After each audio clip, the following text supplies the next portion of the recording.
ওকে বলেন, আবার বলেন। কয়লার মাংস একটা, বাসরোল একটা, মাশরুম একটা, তোজা একটা, ডাল একটা, ভাত একটা। ওকে ইয়েস ওকে এমনি পাঠিয়ে দিতেছি।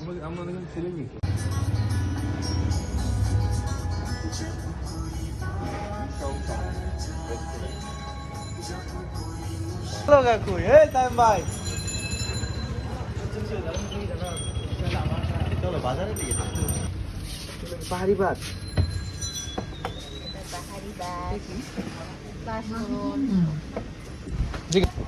এটা কি মাশরুম? এটা মাশরুম, আর এটা এটা কয়লা, বয়েলের মাশরুম। এটা কি? তোজা। সোজা। হ্যাঁ, বয়েল কি এটার সাথে মরিচ মরিচ বাটা। ভর্তা।